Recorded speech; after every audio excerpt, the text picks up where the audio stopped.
Hello, everyone. Welcome back to Chai Together. I am your founder and host, Prativa Day. Today we have with us Miguel Rivera. Miguel Rivera is a high school football coach, equity-minded educator, community advocate, a graduate student, a future clinical and school counselor, and he is also the founder of the Dream Big Project, which is a nonprofit organization based in Norwalk, California. The mission of the project is to educate, inspire, and provide underserved youth with academic support, financial assistance, and leadership training. So welcome, Miguel. Thank you. Thank you so much for having me. I deeply appreciate and honored to be here today with you. So thank you for having me on. Yeah, it's awesome. You look great. Thank you. You know, I try. And I don't try too hard, but I try a little bit. We don't say try, you do it. There we go. I get it done. How about that? I get it done. Yeah, awesome. All right. So how I you love feeling? Your background, by the way. That's awesome. Space. I love space. I'm going to go to space one day. I've already registered my name for the Virgin Galactic Space Shuttle. Ooh, there we go. Dreams come true. I'm dreaming big. Dreaming big. There you go. Acting on it too. You're acting on it. Yeah. And that's awesome. It's reasonable. I believe it's $250,000 for a visit to space. No way. Yeah, I believe so. Is that already like finalized? Like that's the price on it? When I last had checked, but you can go on virgingalactic.com and it will show you like the tour and everything that will come with it. Yeah. That's cool. That's super. I didn't know that. Yeah, on YouTube as well. I feel it's reasonable. However, it's going to be a waiting list for as well. I don't know when that time will be. It could be 10 years from now. Right. It all depends. And right. possibly like it may be systematic, like, you know, wealthier people possibly go first. Right. They'll just. The regular. Yeah, they're probably already out there, you know what I mean? I know. But that's cool. I had no idea that. Yeah, you can officially save your spot for $1,000 deposit, I believe it is. Okay. Is that what you did? I didn't do it yet. Oh, okay. I will. You will. It's already done. There you go. Exactly. It's already done. Yeah. And I love your shirt too, Rosa Parks. Oh, thank you. Show it off. 1955. There you go. Black Lives Matter. Right, Rosa, yeah. Let's go. All right. So where would you like to start first? You know what? I'll give you the honor of just kind of deciding on that. I'm really open to wherever you want to go with it. So okay, great. Let's go, Prativa, on you. All right. So let's start with the traumatic experiences leading into your purpose for the Dream Big Project. Sure, that's a good place. It's a happy place. Yeah, it was 2009. Just to provide a little context of the start of it. I've always been that type of person who valued education.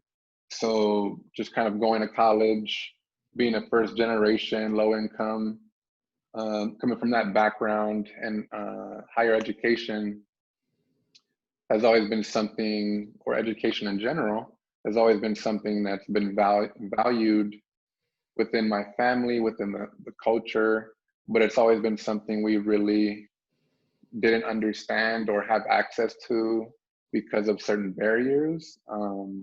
So for example, my parents, didn't graduate high school. My mom didn't even go into middle school, but they're still one of the most hardworking, smartest individuals that I know. Yes. So just kind of their motivation, their input, and just their support really throughout my education from K through 12 really inspired me to want to pursue a higher education. So that's really where that is rooted from.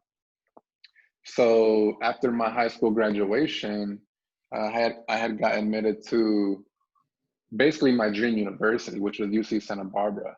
And I was very excited to eventually be going there within a few weeks, right? So it was really a Friday night. It was August 15, 2009. to be specific. I had just got out of work. I was working at a mall for 2 years. I got the job when I was 16, and you know, this night I was 18. It was actually my last day to. It was my last day of work because I was actually getting ready to move to Santa Barbara to start school. And it's a Friday night. I just get out of work. I'm exiting the mall, walking in the parking lot, and I get this phone call. Like my phone starts ringing, and it's a friend of mine, and she tells me, "Hey, what are you doing tonight?" And me and my friends, you know, it was like a normal thing for us to go out every weekend throughout high school, like junior, senior year. We would go out every weekend, like, "Hey, where's the party at? Whose house are we hanging at?" That type of thing, right? So although I was doing well in school and I was very active in sports and things like that, I did enjoy my social life. I felt like, okay, if I'm doing good in school, if I have a job at the age of 16 and I have a lot of freedom, right? Like I'm entitled or something like that. You know, being young, you really feel like you're invincible somewhat. So you Yes. do a lot of different things, you know? So anyways, I'm walking to my car and I get this phone call. My friend says, "Hey, what are you doing tonight?" And I tell her, you know, I'm just going to be preparing to this weekend to leave to school, like to leave to Santa Barbara. And she's like, "Oh, like, come on, my friend's having a party. It's her 21st birthday party. Let's go to it." And right away, I'm like, you know what? Like, you ever have one of those days or nights or any moments where you just don't feel like doing anything, like where you're not in the mood? You're like, man, I don't feel like doing anything today for some reason, right? So that was one of those nights for me. Even though we would go out all the time, I was just not in the mood. So she's like, "Come on, like let's go." So I'm like, oh man, thinking about it. I'm like, nah, I'm really not feeling it. So she tells me, "Look, you don't have to drive. I'll pick you up at our friend's house. Just meet me there and I'll drive there." And I was that person who got their driver's license first. So I drove everyone everywhere. So I was already tired of driving, right, at this point. So by her telling me that, I was already thinking, dang, if I don't gotta drive, I can just kind of relax, just not really worry about nothing. So anyways, I'm like, all right, I'll do that. So I meet her at our friend's house, and she picks us up. We end up going to this liquor store that served alcohol to people under the age of 21, right? So this liquor store was already a store that we were aware of. Like, it wasn't anything new that came up that night. We've gone there before. We get there, and right away she's like, "What do you want to drink?" And of alcohol, right? And I'm like, you know what? I don't really feel like drinking anything. And keep in mind, we're 18. We shouldn't be drinking to begin with. So that night, I was just like, I'm not in the mood to drink. I'm cool. And so she's like, "Come on, like, let's get something. Like, I'll pay for you." And I'm like, all right, I'll get something. So I end up getting this 40 ounce of beer, right? And go back into the car. I'm in the back seat.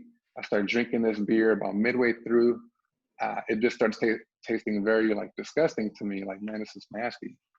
I cap the beer, put it aside. I don't finish drinking it. We get back we get to the party, our friend's birthday party. There's a lot of people there. It's a 21st birthday party, keep in mind. So there's a lot of alcohol, right? Plenty of alcohol there. We get there, say hi to everyone, and say hi to the birthday girl. And right away, she's excited to see us, and she says, "Hey, let's play beer pong," right? And you're aware of the game Yeah, beer pong? yeah. Okay. So she's like, "But you need a partner, 2-on-2." And I'm like, all right, like, it's your birthday, cool. Like, all right, let's play. So I tell my friend, "Hey, are you down to be my partner?" And she says, "Yeah, I'm down, but I don't drink beer." And I'm like, "Okay, like, I'll drink for you. Don't worry about it. Just play." So we play. We end up playing 3 games of beer pong, and we lose every single game. So I end up drinking all the beer for us. And then, so I end up, drinking a little before that, during the game, obviously, and a little bit after. The next thing I remember is going to the side of the house and seeing a lot of friends and just people, friends of friends as well, and they're smoking on the side of the house. So I go and I go smoke with them. At this point, I don't remember everything that happened that night. There's bits and pieces of what I remember. So the next thing I remember is leaving the house, going back to the house where I left my car, where we originally came from. And the next thing I remember from that point is looking to the right into my friend's doorway, like the entrance of her house, and two friends of mine, like two friends who we came with, were stumbling, leaning on each other into the house. Like they were so intoxicated and just kind of out of it that they were just kind of barely making it inside. Whereas I was standing on the front lawn of her house, and I remember talking to her, or her asking me, like, "Are you cool to drive? Are you okay?" And so I've made that drive from her house to my house about 100 times, um, day or night. And prior to that, I also did drive under the influence, making it home safely, right? So when you're that intoxicated, you're gonna feel like, okay, I've done this before. Maybe not even think about that, just naturally feel like it can be done, right? Which a lot of people feel like they're even more invincible when they're under the influence. So long story short, I end up telling her, yeah, I'm good to drive. So I get into my car, and I'm like 5 minutes away from my house. It's not that far at all. I make this drive all the time. So around the corner, I get on the freeway, and I'm a couple exits away from home. And instead of merging to the right, and taking that exit, which what I was supposed to do, I started drifting to the left. And you ever see those like dividers on the middle of the freeway? They like divide the freeway. So imagine, seeing one of those, and I started drifting to the left, and I crashed into that divider, into a divider. And then my car starts flipping 3 or 4 times down into a ditch, and I break my neck. So from this point on, the next thing I remember is just hearing all this noise, just all kinds of noise, and I hear someone shouting, or like a group of people shouting, 1, 2, 3, and it was the firefighters using the jaws of life to chop off the roof of my car, because every wheel of my car was crushed inward to the point where they couldn't open a door, they couldn't like remove me from the vehicle safely. So they had to chop off the roof of the car in order to get me out of the car. The next thing I remember is hearing someone say, "Can you hear me? Are you okay?" And right away, the first thing I say is, "I can't feel my legs. I can't feel my legs." The next thing I remember is waking up in a hospital bed, looking at the ceiling. I look to the right, and the first person I see is my mom.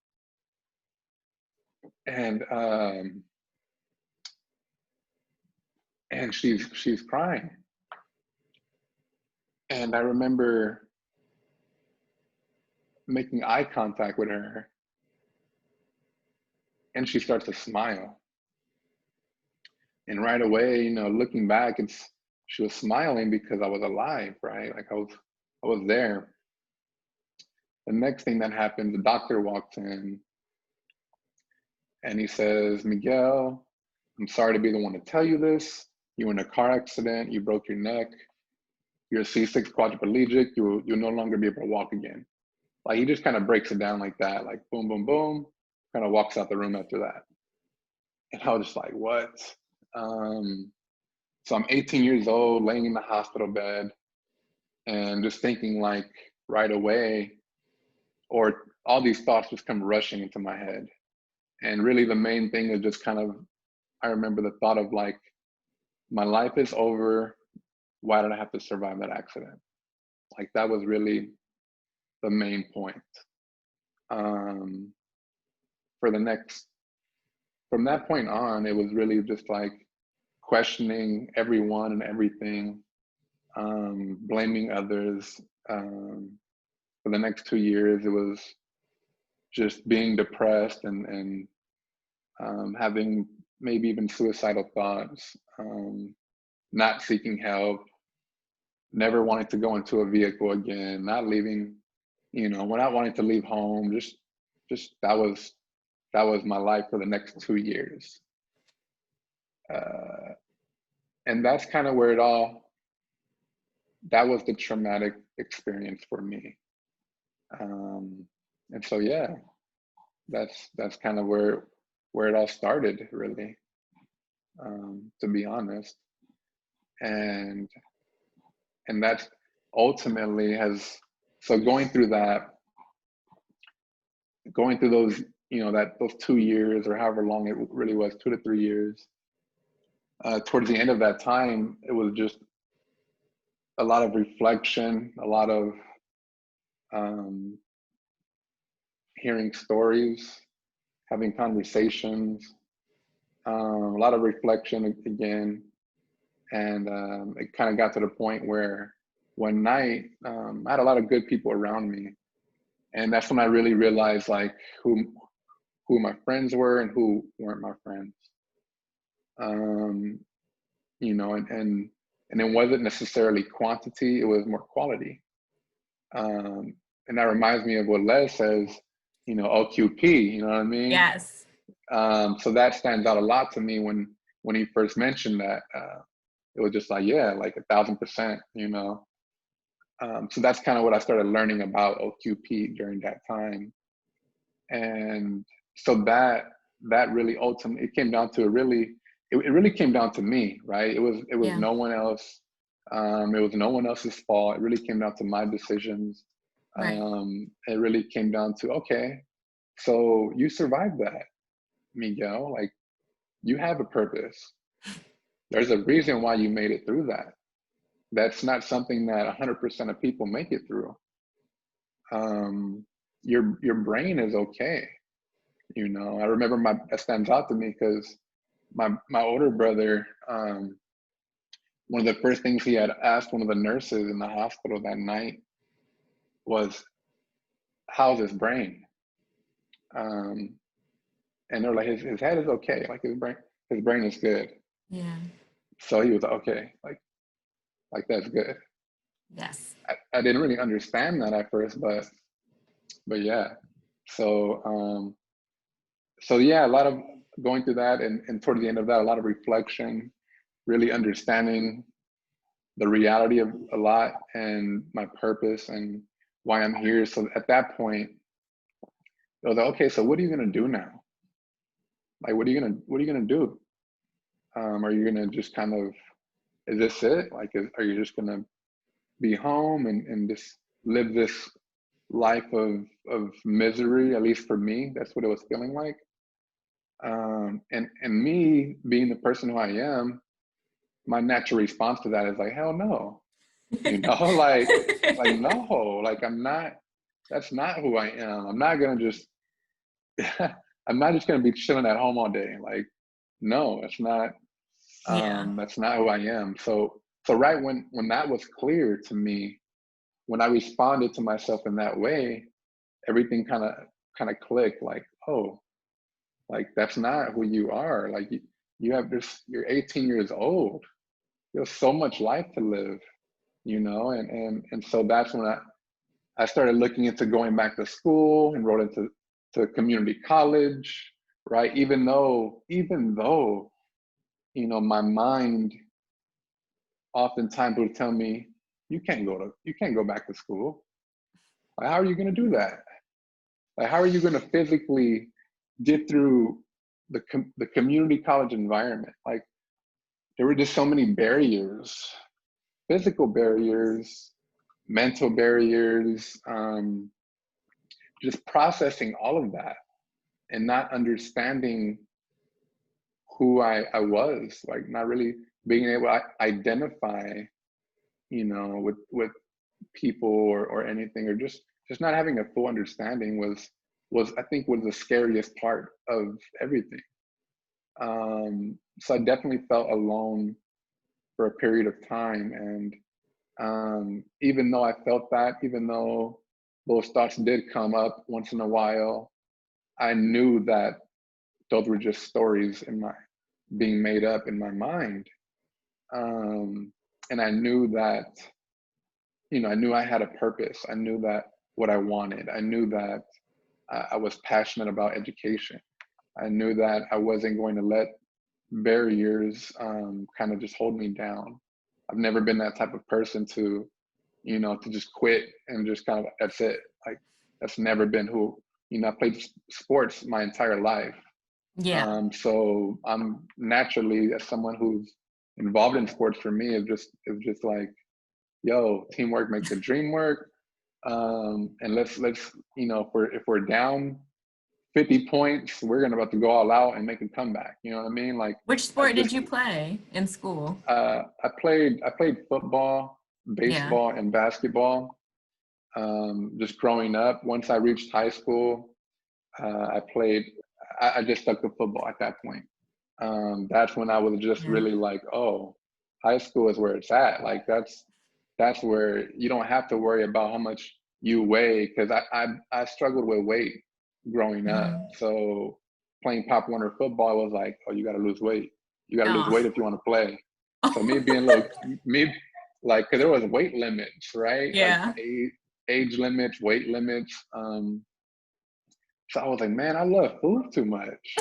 Like, I And what's love your ethnicity, food. Miguel? What's your ethnicity? I'm Mexican and Yeah. a quarter Chinese.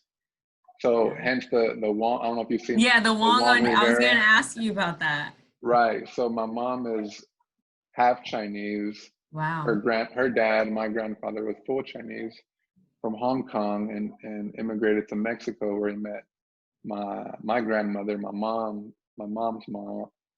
And so yeah, I'm a quarter Chinese, and although I'm a quarter Chinese, I'm not fully aware of my culture, and as much as I would like to be, Yeah. it wasn't really the Chinese part of the family. It's kind of like once my grandfather passed away, when my mom was very young, that the two families kind of just separated in a sense. So my mom didn't grow up in that culture, more on the Mexican side of the culture, Yeah. the Latino culture, and just really grew up within that. So therefore, me growing up, more in that within that culture, exposure to that culture, um, That which tends. which Yeah. No, that which I'm tends. really proud and embrace Yeah. that. But yeah, Hmm. It's usually the grandparents that are holding the family together, and once they pass away, families tend to split afterwards because they don't keep right, tradition. yeah, One thing I want to ask you is, when you did go back to school, were you bullied? Did you experience, the pity or people's remarks regarding you being a person with, disability to their mind? right, yeah. That's a good question. Yeah, For me personally, I never was bullied. that's great. Um, if I was bullied, I Yeah, was gonna you clap were gonna back. say I was something about to back. clap Yeah, back, like, nah, you messing with the wrong wheelchair user, like no, you don't yeah. want to come at Because me like that. mhm. You don't feel I, sorry for yourself. no, Yeah, I don't feel yeah, sorry for myself. Yeah, there may be difficult times, but no, when it comes down to it, it's like let's move forward, and yeah. really, if there's something that needs to be worked on or adapted or adjusted or just, then okay, let's do that, and let's get it going, type thing. So that's really, excuse me, that's really who I am, and kind of how I just move along with, in everything that I do. So my experience kind of beginning community college, and with that, I was really just, it was more of just not the social aspect of it. Although I did kind of catch myself holding back from socializing. I did find myself a little uncomfortable, just not knowing, caring too much about what people would think, to put it quite, you know, in simplest Yeah. form. So that was one part of it. Another part was just the physical, just like, man, because I use a manual wheelchair, and even though the doctors and the therapists encouraged me, like, okay, you're gonna need a power wheelchair, like going out of the hospital. And nothing against, you know, power wheelchairs or nothing, but me just being who I am, like, nah, I'm about to push myself. Yeah. And, you know, so I was just kind of and I think that's what I've learned, is that's a common approach for people who are quadriplegics rather than paraplegics. It's really all about independence. If when it comes down to it, as initially it was like, man, I want to walk again. I want to walk again. I'm doing whatever I need to do, therapy, whatever I have to do to get to that point. And it just eventually became like, walking is not necessarily the goal. It's more of independence for me. Really just being able to do things on my own and get to where I want to go. And that was kind of the focus point. So for me, it was like, okay, how am I going to navigate the campus on my own when class is like a mile away or whatever? At least for me, it felt that way. So that was kind of one of the biggest obstacles for me going back to school, was how am I going to get around if I can only push myself at a certain distance because I get tired. So I was like, all right, well, let's try it. Let's see how this goes. So I ended up going to my younger brother, who I love very much, and he was a very strong support for me in the beginning of just kind of going back to school. He was also going back to school at that time, so it was kind of perfect. It aligned well. We were both going to Cerritos College, and so when I did need some kind of assistance, he would like be there for me. And when he wasn't there, and it was just kind of like, all right, I got class on my own today, I would just kind of push myself in short distances. Like, all right, I'm gonna push myself from here to there, and I'm gonna take a break. And then I'm gonna push myself from here to there, and I'm gonna take another break. And then there's always, as moving forward, as I kind of went through school, meeting friends and people who are just helpful and supportive. And I'm never that type of person where it's like, don't help me or whatever. Like, although I'm aware too that there are people who are like that. But me, it was more like, cool. Like, I'll take a free ride, you know, or I'll take, you know, whatever it may be. So I've always been open-minded, just generous, willing to help someone else, and at the same time receive help back. Like, I don't have a problem with asking for help, right? I think that's one of the most courageous things people can do. And initially it was something that I looked at as a weakness. But I've learned that, no, what the heck, that's not a weakness. That's a strength. If you have the courage to really ask for help and really reach out, and whether it be, you know, whatever it may be, just reaching out, asking for help, that's a courageous act. And a lot of people associate that with weakness. And I think a lot of it just kind of comes from masculinity, and just traditional, you know, beliefs, and whatever it is that people are taught, they tend to kind of stick with that. And for me, it was more of like, oh no, that's actually a smart thing to do. You know, that's actually, why wouldn't you ask for help? Why wouldn't you ask questions? Why wouldn't you want to work together? Why wouldn't you, you know, want more people involved? Because like mentioned earlier, teamwork makes the dream work, right? Like, Yeah. you gotta have people involved. We're not all great at everything. We have weaknesses too. So I think that's why asking for help and asking questions is a courageous act, because of that. So yeah, that was a little bit of how my transition from that experience at the age of 18, going into the age of 21, where I went back to school. That's kind of how that all started, and yeah, and now Now I'm in Oh, graduate school. yeah. How old are you now? Now I'm turning, man, I'm born in 1990. I was do this 29. Wow, you're older I'll than be, me. oh, really? Okay. Yeah, Well, I'm 27. oh, okay. Yes, I'm turning 30 December 22nd of this year. Wow. Yeah, right. That's right. 30. Yeah. Congrats. Are you a Thank you. Capricorn? I'm a Capricorn. So am I. Oh yeah, there you go. Represent. Yeah. So That's cool. one question, that comes to people's mind who are not educated regarding, personal life, such as dating and being someone with a disability. Has it hindered your personal life over the years?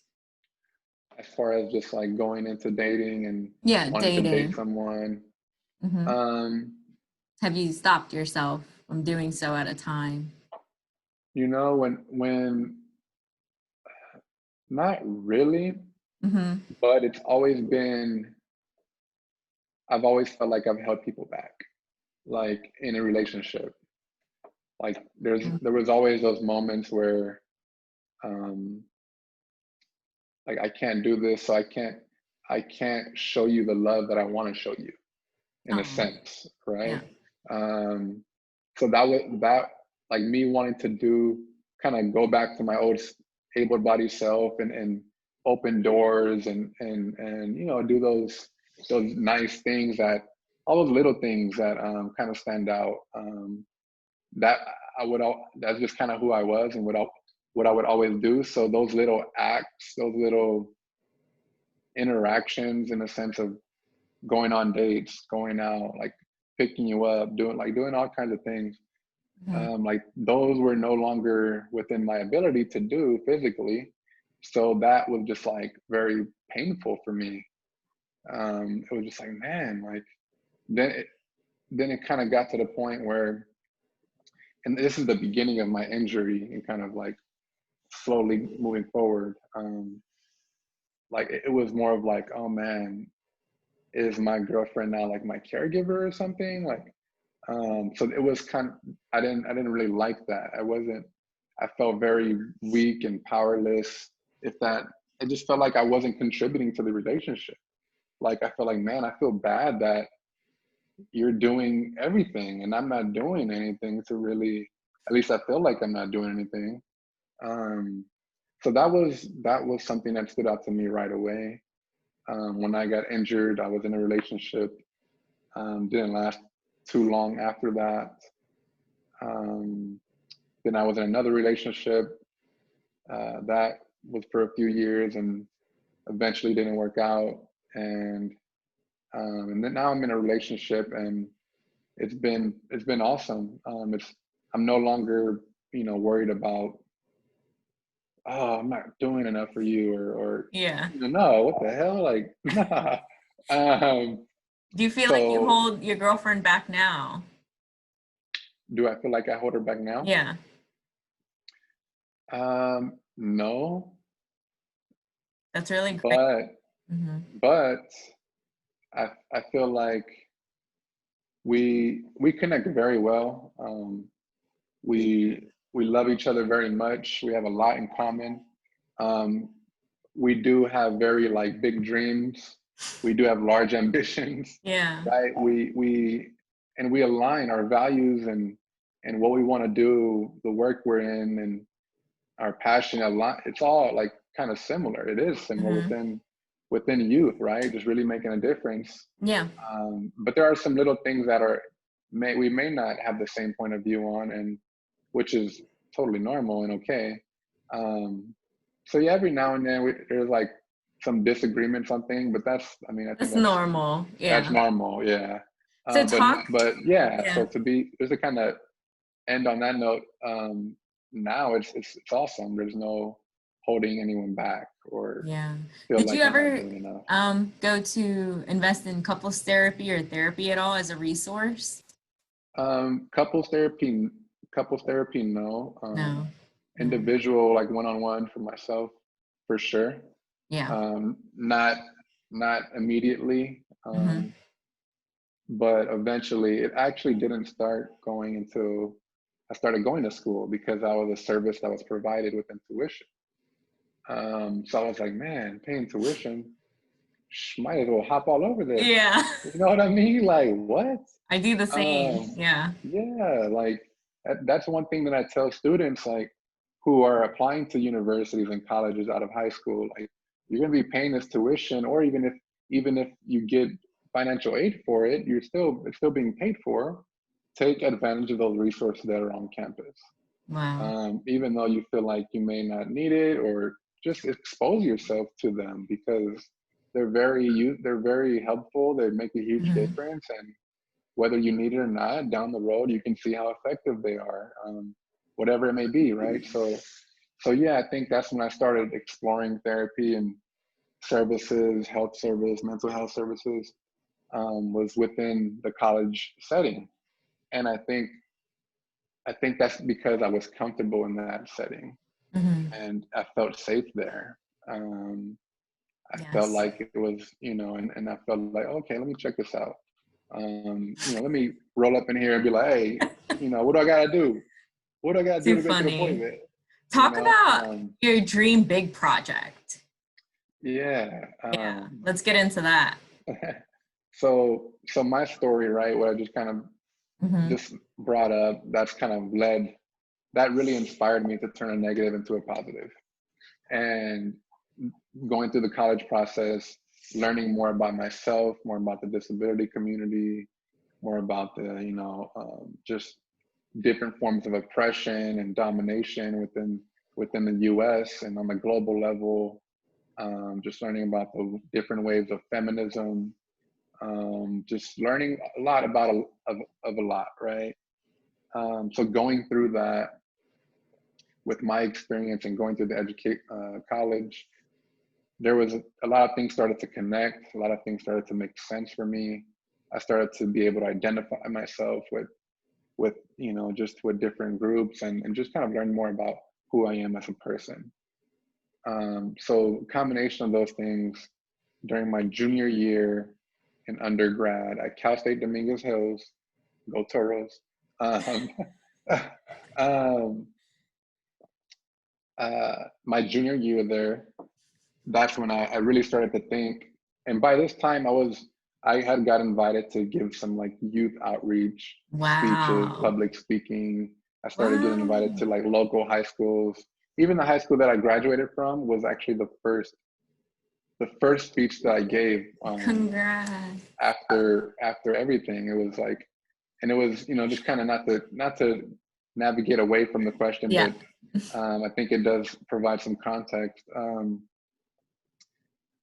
My brother was going to the high school at the time, and it was senior year, and they were having an assembly called every 15 minutes. I don't know if you've ever heard of that before. No. So at the time, I think it's no longer every 15 minutes, but every 15 minutes, someone gets killed by a drunk driver. Mm. So my brother says, hey, they're putting on this assembly. They're looking for a guest speaker. Would you be interested in being a speaker? And it's interesting, and it's really eye-opening, because my senior year, my senior year, we had the same assembly. And I remember being in the audience of this assembly, like in the bleachers. And I clearly remember telling myself, why am I here? This is not helpful for me. Like this isn't going to happen to me. Like, this is not important. So at the same assembly, those were my thoughts as a student there. Fast forward years later, I get invited to be the guest speaker for this same assembly at the same Wow. high school. And so he tells me, hey, are you open to being the speaker? And right away, I'm still struggling. I'm like kind of on the end of where, like, okay, like I'm getting some confidence. I'm willing to do things out of my comfort zone. And however, public speaking was always something that I feared. Like in school, doing classroom presentations, I'm like, man, I'm not trying to do no classroom presentation, but there was something inside of me that was like, yo, you need to do this. Whether you're ready or not, you need to do this. And I told him, like, yeah, I'll do that. I'm willing to be the speaker for this event. And that was my first time just sharing my story, like sharing Wow. what had happened. So that really led to me after that, I received a lot of positive feedback. There was so many people there, like 1,000 people there. So I was like, I didn't know there was gonna be this many people here. Nobody said that, but that didn't matter. What mattered to me was using my story to impact young lives and really preventing the next person from making the decisions that I made, or really just bringing awareness to so many different things, including the main point of, driving under the influence, the dangers of that, especially as an underage, person. So anyways, after that, I was invited to do more talks. And so little by little, I started doing more and more and more. Going back to my junior year at Cal State Dominguez Hills, I was already feeling like, okay, like I've shared my story. I'm okay with talking about it. I don't have a problem with that, but I feel like I can do more. Like I feel like there's more. It's not just talking and sharing my story. Like there's more, and I don't necessarily know what it is. So kind of exploring that with some time, I finally came to the decision, like I'm going to start my own nonprofit organization that raises awareness on the dangers of drinking and driving using my story, but also providing educational resources to low-income, first-generation, underserved, youth. So that is when I was like, oh snaps, like I can do that. Like I want to do this. Again, I mentioned earlier that I didn't necessarily know how to go about it. I wasn't an expert in the area, but I majored in sociology, minored in business. I felt like I was just naturally just kind of interested in sociology and business before even going to school. Like that was just kind of naturally what I would look into and want to learn about. So kind of going to school, like I didn't even know there was sociology existed going in. And then I was like, oh man, everybody should be taking sociology. I felt like it was like a mandatory minor or something like Yeah. that. I took it too. Yeah. Yeah. So once I took my first class, I was hooked after that and wanted to learn more. And so, yeah, that's when my junior year at Cal State Dominguez Hills, I really made the decision to start my own organization called Dream Big Project. And that was in 2014 of fall, somewhere within the fall semester. And it's been 6 years now. Wow. Every year we've been able to reach out to more youth. We've been able to provide more financial resources, right? More just mentorship, just being able to impact underserved communities, underserved neighborhoods, and really understanding that there are supports, there are people who are in need and don't have those supports, don't have those resources, whether it be income, whether it be a systemic thing where maybe their school is underfunded and they're not getting the support that they need. There's so many factors within underserved communities that need to be addressed, need to be recognized, need to be acknowledged. And for some reason, people have a difficult time understanding that these barriers are real, and they actually do play a role and have an impact on a young person's life and their education. So, for example, if a young person is suffering from food insecurity and they're expected to go to school and ace exams, like how this child is hungry, and you expect him to go all out, in school. Like before that, we need to address these other needs. So, that's just an example Yeah. of just something that's not being fully understood as far as the impact it has on education. It's like Maslow's Yeah. hierarchy of needs. Exactly. Yeah.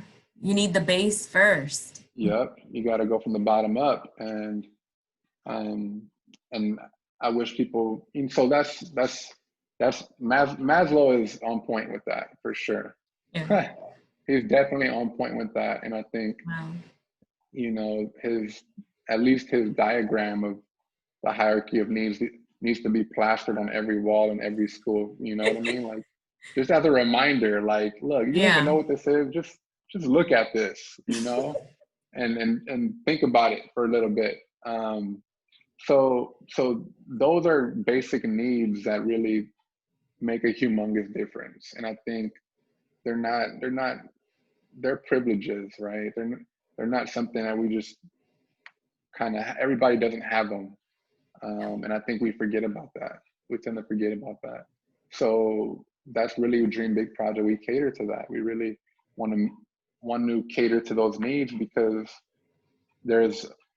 I think now there's more conversations about that within education, which is important. At the same time, there's a huge disconnect there, as far as equity and right and equality and accessibility and Yes. And a lot of people don't know the difference between equality and equity. They're not the same. right. Yeah. Yeah, I think there's really this wish there's a diagram. I think it's like Yeah. I don't know if you've seen it, but it shows they're like young kids standing on these blocks, and all the blocks are the same size, right? So which is equal. However, all of them require a different one because they can't look over this wall or whatever it is that they're looking at. So we really have to consider the individual needs, whereas Yes. giving everyone a pencil and a paper doesn't mean they're all going to kind of be good, you know? Mm-hmm. So it's very important that those conversations are happening within education because it's extremely important. And I think that's where Dream Big is really kind of going in on those inequities within the community, specifically through academic support, financial assistance, and leadership training, right? Because a lot of young people don't have guidance, right? Like No. myself, I didn't have anyone, and maybe you can relate to this. Maybe I didn't have anyone to go to be like, yo, how do I apply for a community college? Yeah. You know what I mean? Given that I went through that experience after high school, I was really disconnected from society for 2 to 3 years, not really paying attention on like, all my friends going to college and just not knowing, Yeah. just being completely disconnected from society for that period of time, and then kind of going back, transitioning, like, oh wait, how do you apply for college? So Yeah. that was really the starting point for me. Like I was really ignorant in that area of not knowing how to go about certain things, that were so simple. So that's just an example of like, hey, there's a lot of other people who are also going through similar experiences and who don't understand, even if they didn't go through a traumatic experience. Yeah. So yeah, Yeah. that's that. Where Yeah, can my experience. people find the Dream Big Project on social media? On social media, you can find us on Facebook. You can find us on Twitter. You can find us on Instagram. Yeah, Wow. you can find us on Facebook, Instagram, Twitter. We have a YouTube channel, Wow. and those are like our main accounts. And a website, dreambigproject.org, is really where you can learn more about the work that we do within the community and the areas that we have served. We are highly involved within the city of Norwalk, within LA County. However, we have been as far as San Diego County, San Bernardino County, which compared to LA County is a distance. So we're really not focused within one area because we do understand these needs and the support is needed throughout, Yeah. the city, the state, the nation, the globe. Yes. So we're really just open to doing what we can where we can and where we're welcomed. And so yeah, social media, Twitter, Dream Big Project, Instagram, Dream Big Project _, and we're also on Facebook. and YouTube. So that's where you can locate us on social media. And I love the merch. I'm getting that. Oh yeah, Told you. I So got you. yeah. So what's one nugget you can leave the community with regarding, you know, who you are and what you do? Like, what do you want to tell the youth?